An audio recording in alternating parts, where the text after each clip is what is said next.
도널드 트럼프 미국 대통령이 아시아 순방을 마치고 워싱턴으로 돌아온 직후 북한과 무역과 관련해서 중대 성명을 발표하겠다 이렇게 밝혔습니다.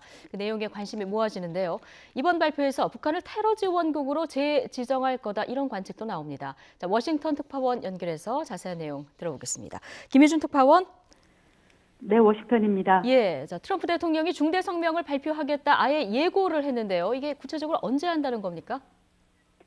네, 트럼프 대통령이 13일간의 첫 아시아 순방을 마치고 미국 시간 내일, 그러니까 14일 밤에 돌아옵니다. 그 이튿날인 미국 시간 15일 중대 성명을 발표하겠다는 겁니다. 트럼프 대통령은 이 같은 사실을 필리핀 마닐라 아세안 정상회의 계기에 호주, 일본 총리와 3자 회담을 갖는 자리에서 밝혔습니다. 15일 오전인지 오후인지 명확히 언급하지는 않았는데 한국 시간으로는 16일이 될 가능성이 커 보입니다.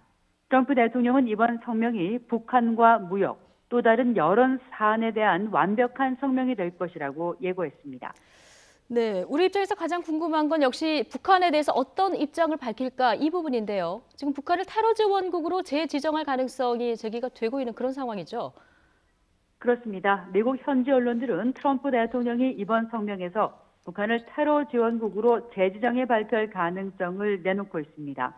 북한에 대한 테러 지원국 재지정이 결정되면 2008년 이후 9년 만이 됩니다. 트럼프 대통령은 지난 5일 아시아 첫 순방국인 일본에서 북한의 테러 지원국 재지정 여부에 대해 곧 결론을 내리겠다고 말했습니다. 앞서 백악관의 맥메스터 국가안보부장관은 대통령이 이를 검토 중이라고 전했고요.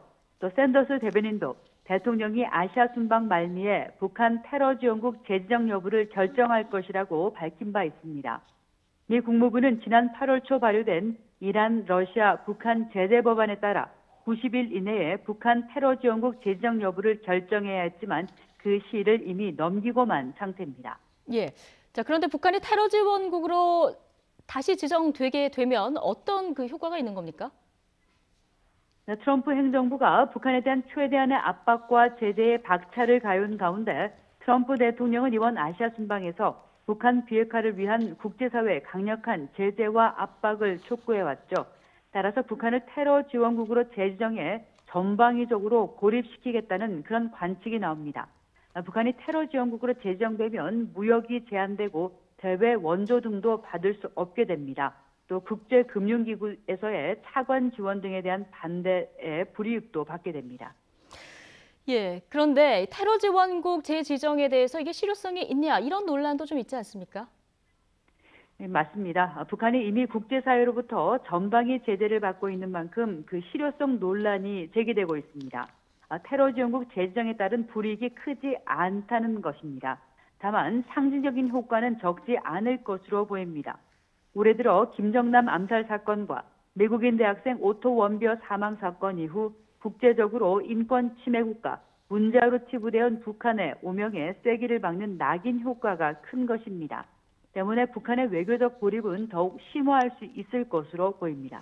네, 김희준 특파원. 자, 그런데 트럼프 네네. 대통령이 김정은과 친구가 될 수도 있다. 최근에 이런 발언을 하지 않았습니까?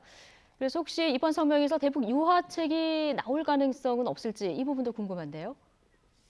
네, 앵커께서 말씀하신 대로 트럼프 대통령은 이번 아시아 순방에서 북한에 대한 초강경 수사를 한껏 자제했습니다. 예. 게다가 세상에 어떤 일이 일어날지 않느냐고 반문하며 김정은과 친구가 될 수도 있다고까지 말했습니다.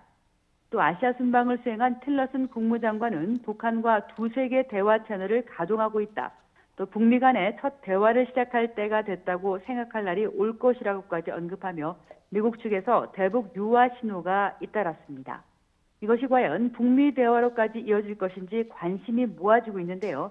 북한이 2달 가까이 도발을 중단하고 있습니다만 그렇다고 북한이 핵포기를 선언하기 전까지 미국에서 대화 조건의 수위를 한층 낮춘 유화책이 나오기는 힘들 것으로 보입니다. 예. 다만 트럼프 대통령은 성명에서 북한의 비핵화가 북한의 번영을 위해 좋은 일임을 거듭 강조하면서 비핵화를 위한 대화 테이블에 나올 것을 원론적으로 촉구하는 그런 내용이 담길 가능성은 있는 것으로 보입니다. 예, 이 무역 분야에서는 어떤 내용이 담길까요?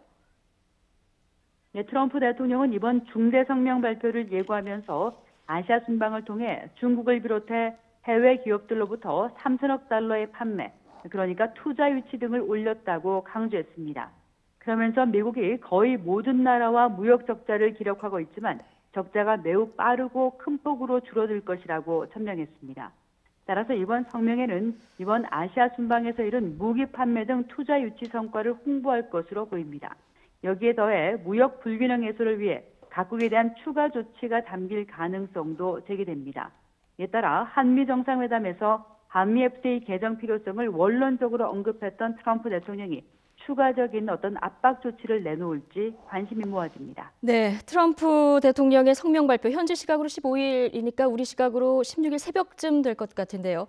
자, 중대 성명 발표다 이렇게 전해지고 있는 만큼 뭐 깜짝 성명이 나올 수도 있는 그런 가능성 좀 주목이 되는 그런 상황입니다. 지금까지 워싱턴 김희준 특파원과 얘기 나눠봤습니다.